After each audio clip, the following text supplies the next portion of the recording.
Okay, great, you guys. All right, well, Monday, February 28th has turned into a great opportunity for me to do something. I was kind of sharing this with Dana. I'm going to call it speed dating. I'm going to try and create a way for all the people that I've been working with for 31 years now. That's how long Dakar has been in business. I'm going to take all these people that I call friends, but they really are mentors. They've been mentoring me, mentoring my organization, and I'm going to match them up with some mentees. And the purpose of this for February 28th is not just to do the matchmaking and networking, but really for us to capture and record this process, this experience, so that some people can see it live, but we can record it, and in post, we can do whatever we want to do with it to tell a story of something that could become a public service announcement, a short story. But it really is, mentorship. And um, everything that I believe I'm doing is undergirded by mentorship, which, is a huge, huge deal because a lot of people don't know the meaning of mentorship the way I have become very aware of how I deploy it on every level, which is people who have a big heart and very big ears and little mouths. Because these young people need to have somebody with heart extract everything they can from them so that they can figure out how to relate to them, either generationally, ethnically, tribally, whatever. But we can't talk to them and coach them and do all the things we want to do without knowing who they are as individuals, not just as groups and archetypes. So everything that I've learned about the science of mentoring, I'm hoping to deploy some part of it as an artist. So um, I've asked, Dana to kind of take the reins for this event because the most important form of mentorship, I believe, is peer-to-peer mentorship. I think these young people need to see young people like themselves that they can relate to, believe in, and to some degree trust. And that's kind of where I believe that peer-to-peer mentoring hasn't really been given an opportunity to work in the schools. There hasn't really been a lot of student voice and agency about the things that they want and need to contribute and participate in. So having that as part of February 28th and Black History Month, I plan on making sure that the event, I'm going to have a lunch, and everybody on this call is invited to the lunch. It's at the City Club LA. I'm hoping everybody gets there by 12 noon. Okay. And I've created a flyer that I haven't shared with anybody but Dana. And another person who's an organizer at the City Club. She's inviting a couple of politicians and some people who are members of the City Club. But for the most part, the lunch is going to be the real takeaway. I'm hoping that it will be a lunch and learn and a networking opportunity for these mentors to meet each other. But if some point after lunch is over, we can all kind of gather in the screening room and see a little bit of the work that we've done on that day. Dana's going to be interviewing and talking to some people virtually who are mentors who can't make it. Some are in Washington, D.C., Virginia, and other places, but they are going to be part of what we want to stitch together as kind of a roster of people who've committed to do the training, do the mentoring, and do whatever it is that we need to help them, really provide opportunities for young people to see some chance of getting into workforce, getting the living wage we keep talking about. And at the outcome, I want to make sure that, we give every young person a chance where they've gotten the money from the city of LA, the county of LA. We want to make sure that all of them are prepared with a portfolio, a resume, so that they can actually be prepared to get an interview. Okay. And so that's kind of why this event for me is a chance to make this more of an organic opportunity to to kind of, give the chance for Dana and some of the other young people that we're going to wrangle a chance to showcase their capabilities. So I've got to plug my cord in, so I'm going to go off video. But if you guys can introduce yourself, so I'm going to go from right to left. Juliana, can you introduce yourself to the rest of the people on this call?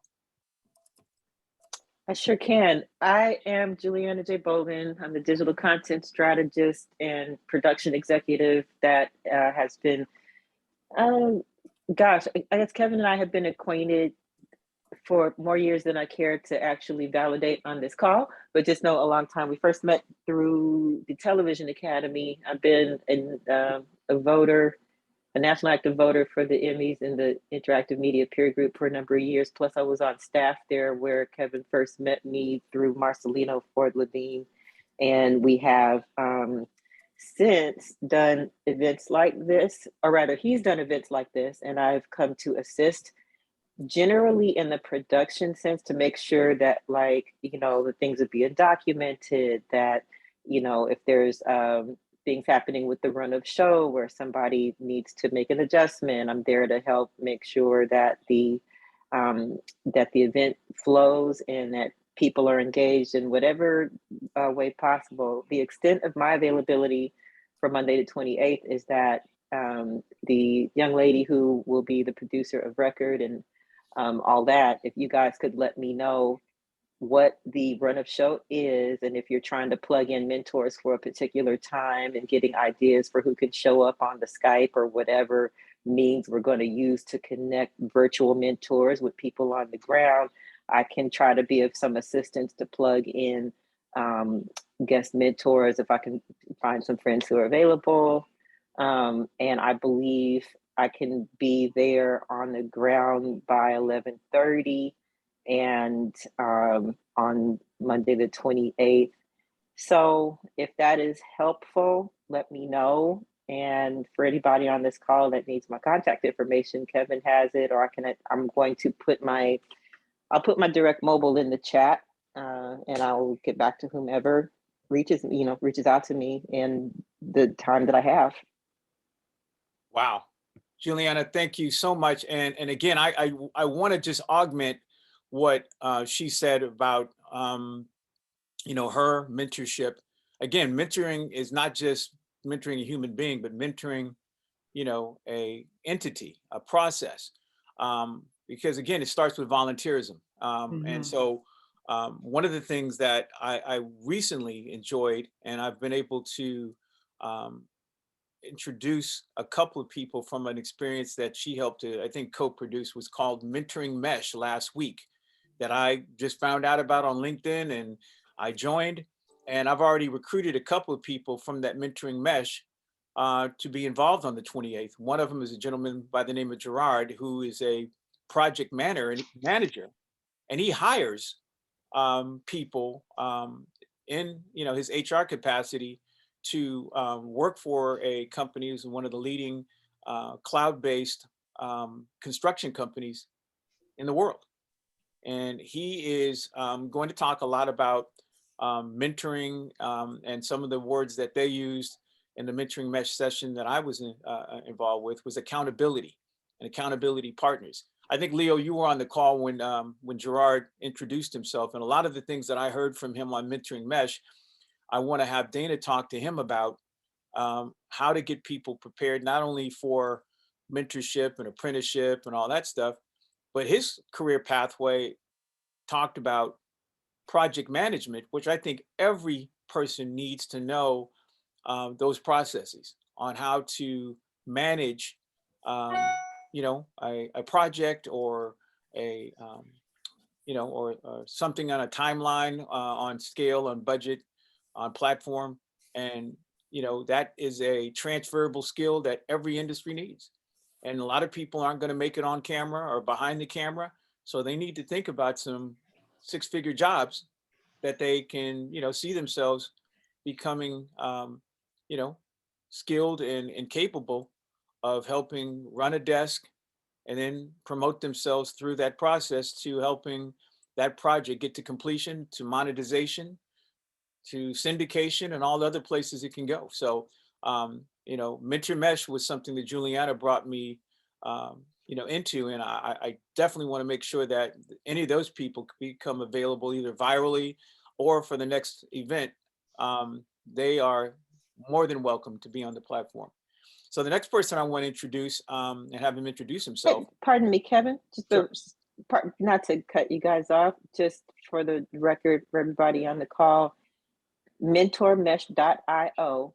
That's mentormesh.io, mentormesh.io is the name of the tech community to which Kevin is referring. So please go there and sign up for more information about our community. I just wanted to get that out before we move on. Thank you. Mentor Mesh. I'm seeing that people are creating mentoring mesh spaces every day that I'm invited to, just because I was involved in that last one. And I'm like, wow.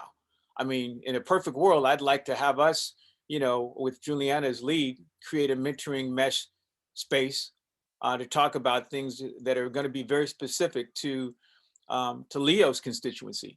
So, without further ado, Leo, can you kind of explain, what your role is and what you'd like to see out of a mentor-mentee experience? Sure. So greetings, everyone. Leo Kablayan with Brotherhood Crusade. For those of you that don't know, Brotherhood Crusade is a youth development organization located in South Los Angeles, in the Leimert Park area. We've been around for about 50 plus years, first starting off as a civil rights organization in the mid 60s. And then within the last 17 years, kind of transformed into a youth development organization with a civil rights tinge, an equity tinge. We do a lot, just shortly, in helping youth in our area kind of self-actualize, understand who they are, where they come from, whose shoulders they stand upon, how great they are, what talents they have, what capabilities they have, and focus on first graduating high school and getting that diploma, and then providing them with a pathway and insight with regards to what to do with the remaining balance of their life. And so that involves counseling, mentoring, education on furthering their education, whether it be through trade schools, 2-year institutions, 4-year institutions, et cetera, or whether that means going straight into the workplace. And so the second kind of prong to what we do here is help youth develop career pathways. So we counsel them on various careers that exist. We try and give them access, resources to the various types of industries that are out there, not just exposing them to the shiny objects. So you can use entertainment as an example to what Kevin was talking about, but what's in the back office of the entertainment industry. You can't be in front of the camera all the time. You can't be dribbling the ball all the time. You can't, be a broadcaster on the radio station or podcasts all the time, but you can be working from the technical aspects. You can work in the financial areas.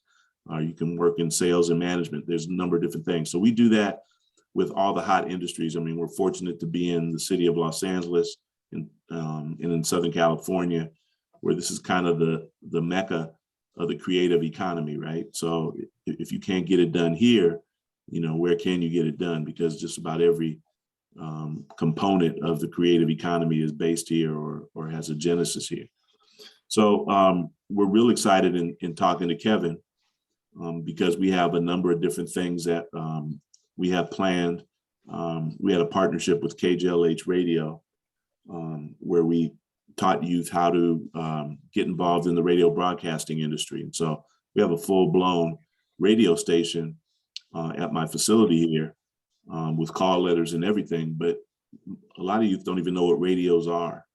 That's not where they're at. So we're going to repurpose that area in the back and start teaching youth how to podcast, how to generate revenue. We have an introduction or orientation today, teaching kids about entrepreneurship. And so, what does entrepreneurship mean? Well, if you're not investigating social media, you're not investigating, looking at being an influencer, you're not investigating some of the other things that traditionally haven't been available, then we're not doing a good job in exposing youth to some of the possibilities. And so, we're just all about the kids. We're all about providing them with pathways to success in school and in life, and just real happy to be a part of this event. So I guess, Kevin, you're looking for me to identify some youth. Are you looking for those youth to be live, or are they going to be joining? Well, and that's why I want to talk with you maybe this evening, because I know you have a busy day, but for the City Club, the lunch part of the program is for you and anybody that you believe needs to be at the table discussing how we can collaborate on a pilot is what the lunch is. But the event really would need and like to have some young people who could actually be there working under Dana, as production assistants. She's actually tasked a couple of different things that she's looking for. And if those people have some skills and some capabilities, she can actually give them some things to do to help us put some of the operational things into play for them to be part of the after action review. Because that's really what we want is this exercise is for everybody at the lunch to see this is what a production consists of. This is the anatomy of something that is relevant today. A video cast where we can stream anywhere. We can get to classrooms. We can get to the mass audiences with impact, with structure. And this is a career. These are things that people are doing every day to invent new ways to create, separation from other brands. So this is an important thing to show and tell. And so we'd love to have some people, not just window dressing, but could actually learn some things if they can show up. Okay. So the only thing is that they have to be vaxxed. They have to be 18. And we'd like them, they can't wear, active wear or street gear. They've got to, be a person who's looking to have the business casual look. And I don't even know what that looks like for a teenager or a young person, but somebody that can represent the Brotherhood Crusade and us would be what we'd like to have them look like. And so Dana has a job description that I gave to Makita. And so we're looking for, a number of those people to be part of Dana's production. Okay. So I have about 3 youth that I know off the top of my head would be interested in this. So we'll talk later on this evening, and I'll get some more specifics from you if you have that job description.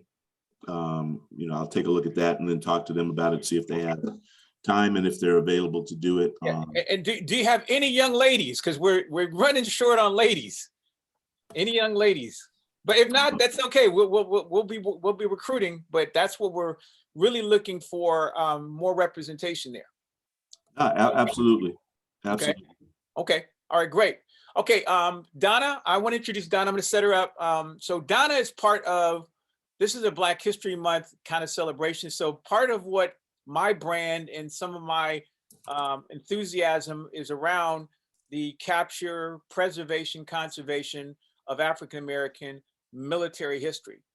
So Donna and I met when she requested one of my partners who owns the largest collection of African-American military memorabilia to show up in Nogales.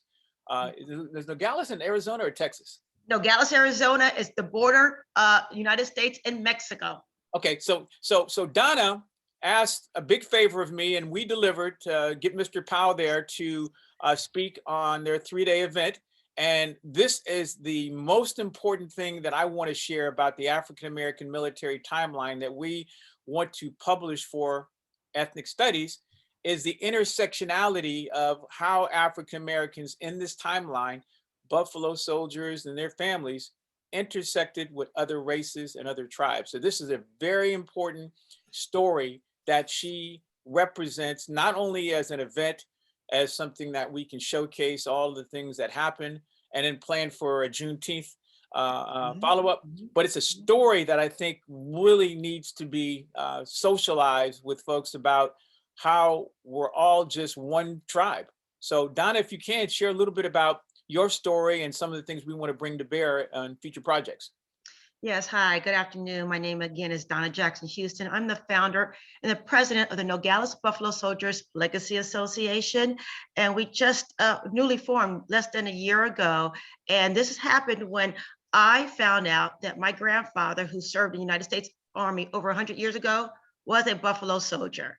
He was in the 25th Infantry, and somehow my family just thought it was cavalry. I was speaking with Kevin last night. He gave me a little bit of insight about maybe how we fell off the grid and not knowing that my grandfather was a Buffalo soldier. But with this newfound discovery, I decided it was important to not only acknowledge my grandfather's contribution to America, but all of the Black military soldiers. So with this, last July, August, I decided, thanks for the heart, I decided to do something for Black History Month.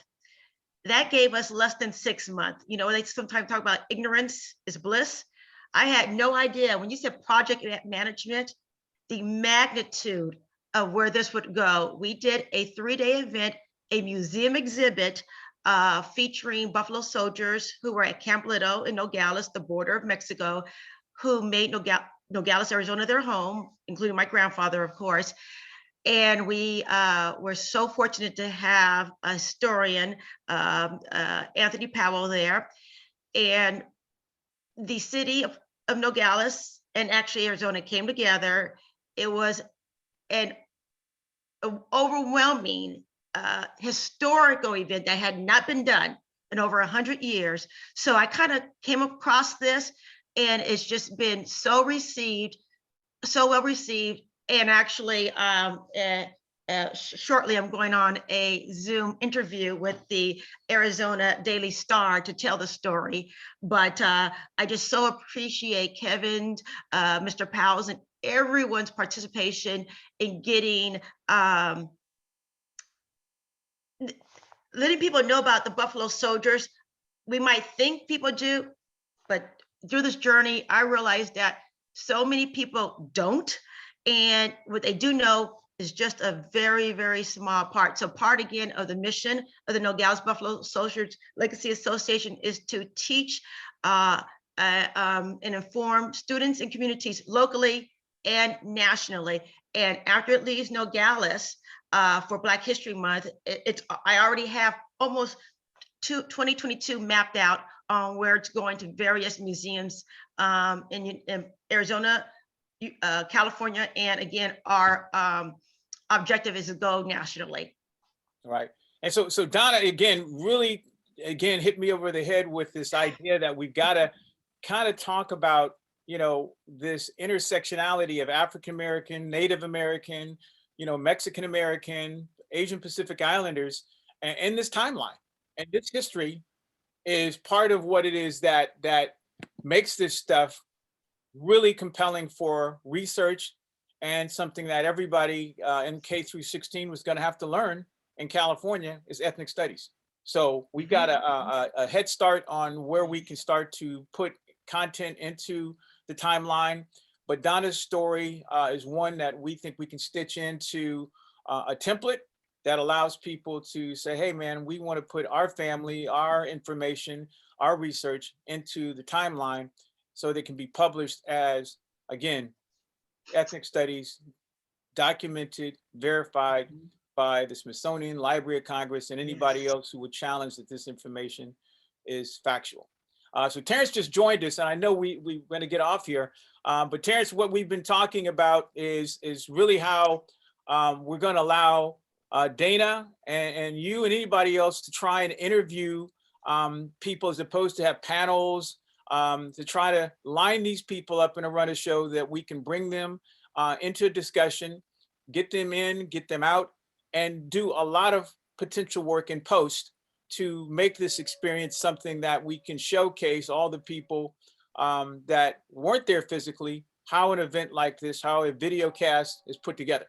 So that's kind of our idea of how we can mash up all these speakers and people who don't necessarily run into a theme, but for Black History Month, those people who are willing, the Jeff Thompsons, the Jake Tuckers, anybody who can show up to see if we can get the Dana and crew. Leo said he's got 3 people who can actually be production assistants. How we can get them in the experience, but have some B-roll footage to capture so that we can show other students with another live stream. I plan on having a B-roll stream so that people want to just click on there and see, well, who does this kind of work and what do they do?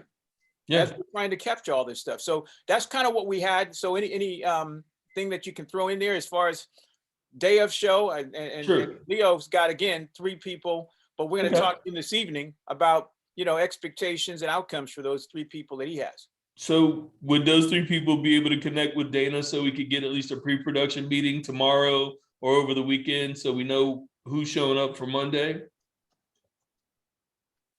Leo, you're muted. Okay, good. Yeah. So how you doing, Terrence? So yeah. First, I gotta talk to them and confirm their interest and get that locked down. So I have just 3 people at the top of my head that I think might be interested.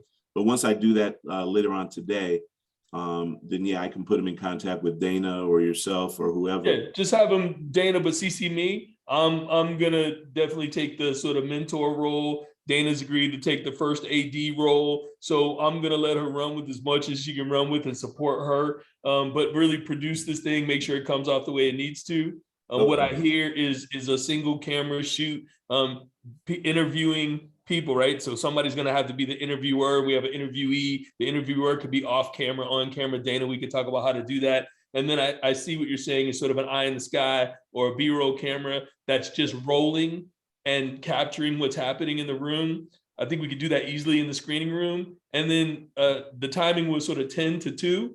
So we get there at 10, once we're set up and ready to go. The way I sort of see that is anybody who's there, we can schedule them in sort of 10-minute blocks or whatever, from noon to 1:30, something like that. That's sort of how it works, right? People show up, they show up, they don't show up, it's cool. We will talk, as long as we have a few people to talk about, we can even interview the students if nobody else shows up, right? But that's something I think is containable. It's something where, to your point, Kevin, I can get at least, a couple of cameras. What we're gonna need is a camera operator.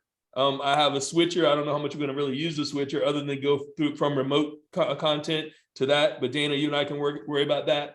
But if that works for everybody, I mean, then we plan to get there at 10, be ready to shoot by 12 at the latest if we can get in earlier. We have time where people can come in sort of 10-minute blocks, whoever's there. And then tell people, if you want to be there, here's a sign-up list, show up, we'll try to schedule you. And that way, we're not super reliant on that. To your point, Kevin, interview who shows up. If you don't show up, we fill the time. We got a set type block. And then we post and we do what we got to do to illustrate what we had for that day. Right. And Terrence, what I did to anchor this so that we do have some compelling people, I've created a lunch. I'm going to pay for lunch for a curated list of folks, people that you already know, people like Ted Lai, Ted Milner, Anna Marie Pierce-Simone. All right, so you're stacking the deck a little bit, so we got some go-tos. Yeah, I've got Mitch Richmond, Christopher Darden. I mean, people like that said, hey, man, we're coming. I'm not expecting them to do anything other than say, hey, hello, what we're doing here, that type of thing. That's all we need. And then look, I can always pull Anna Marie, or we can pull one of those guys, Ted, to talk a couple of questions if we have to fill the gaps. I mean, I know all those guys and what they do, and they can easily give a 5 or 10 minute piece, but we can turn it into content if we have to.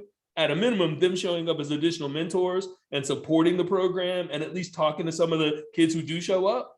That's a really important thing. And that's some of the B-roll I love to capture is just, hey, that little thing happening in the background, which I think would then give people an idea of what they might get for their participation. Right. And I kind of described this as a speed dating mentor meets mentee thing where, whoever shows up from the mentee side physically, I'd love to be able to have them, see people, who are strong in confidence, who show up, with a firm handshake and can look them in the eye and say, hey, I want to, be a sponge for anything you can do to help, lead me down a path. And so that if we had more time and more whatever, we could probably fill up a whole room of folks to do the speed dating, but that or speed mentorship match. But I think the idea is to capture as much of it as we can, so that we can show people that, you know, we do have a group of willing people to volunteer, the coalition of the willing. And again, you know, that's kind of the takeaway from this thing is that, you know, we really want to make sure that people see the young people engaging these people. Agreed. And say, hey, you know, it's your turn next. So Okay. any questions, suggestions, or comments before you break? I know Dana had to leave, Terrence. Yeah, no worries. I saw that, and I talked to her yesterday, so I'll make sure we reconnect tonight. I think she's online with this, and I'll confirm that's the case. Right. So Leo, you've got. I'm going to make sure you have Terrence's email and Dana so that you can send any information about the young people who want to come. Okay. I'm going to send you, Leo, the invite for the lunch. And it's a pretty nice group of people that we're hoping you will like. I think that they're all people who worked with us in the past and mentoring, again, Dakar and Terrence to become more aware of their constituency's needs. Yeah, and I'm gonna, in listening to you guys run through folks that potentially might show up. My son went to school with Chad Bozeman and Logan Coates, and so Logan was Chad. Oh man, I know Logan. I'm in partnership with Logan on another project. Well, you know, we got the same last name, so we try to figure that part out. Yeah, but yeah. Logan, like we're deep, like me and my business partner. So yeah. Logan's like my nephew, my adopted nephew. I don't even talk to my son that much, but I talk to him. Okay, now that is funny and so relatable. And Terrence, I've got Juliana to call. Juliana. No, I just emailed her. I'm like, of course I know Juliana. I mean, she's so good to see you. to help us kind of. Dude, You know, look, I'm not on camera. I'm not on camera, but you know, I know Leo too. That's right. That's right. I'm looking. Leo helped me at a very crucial time in my education get my board governance credentials. So I am completely indebted to the help that he gave me and answered my 50 billion questions. And I'm just happy to see Leo's face. So you're an Abley alumni, huh? Class 12. Oh, that's funny. It's a small world. Well, you know, there's only 50 Black folks in the whole country, so we all gonna know. Hey, exactly, bro. Look, at least they can get something done, brother. You know. That's right. But no, look, one, Juliana, it's so good to see you again. I sent you an email, hit me up. Leo, really appreciate your support. And however we can do what we need to do, the end game here is what we talked about last time, is how do we make this repeatable? How do we really develop a cohort of folks who could do this kind of thing on a regular basis? So we just provide infrastructure and mentoring, and they then go weekly and do this thing and get in the game, because you've got to keep, like, the only way this thing is going to work is you get people to show up on a regular basis, make a commitment, and then matriculate through. And everybody ain't going to make it through, but certainly having people to raise their hand and say they're willing. And then I see all the other pieces here. You know, we could replicate this kind of thing all the time. Just the next times I won't be there in person. I'll remotely administer this thing. But for now, look, it's important. I'm willing to show my face, take my time off of my gig in order to make sure that people understand how important it is to get it off the ground. So I just want you to know, I'm committed, and I'll be there, in LA on Monday. But anything you need in the meantime, let me know. Thank you, Terrence. Thank you, Leo. So, hey, again, we're going to break contact, but again, I'm going to share with you, everybody, the lunch program, which is going to give us our bullpen of mentors, and anything we can do, Terrence and to Dana, to ask questions of these people. Their LinkedIn and bios will be available so that we can actually figure out if we even have any B-roll or content that we can even put into a stream so that anybody watching can say, wow, okay. Yeah, I'm gonna load that up into the switcher so that we have it available, so that way we'll do the prep, so we have B-roll clips that we can go to from YouTube, whatever, right? So we'll have filler. Hey brothers, I'm jumping. Just holler at me, whatever you need. Okay, thank you. Yeah, we're way over. So Yeah. guys, thank you. I'm so happy today. Thank you very much. And again, Terrence, they just told me, man, it's a somber day because a lot of stuff going on in the Ukraine and Russia right now. So I don't even know. I know, man. I mean, look, the world is changing, brother. So, we got to do what we got to do. That's right. All I'll see you brothers later. Take care. All right, now. All right. Thank you, guys. Thank you again, Leo. Thanks, Kevin.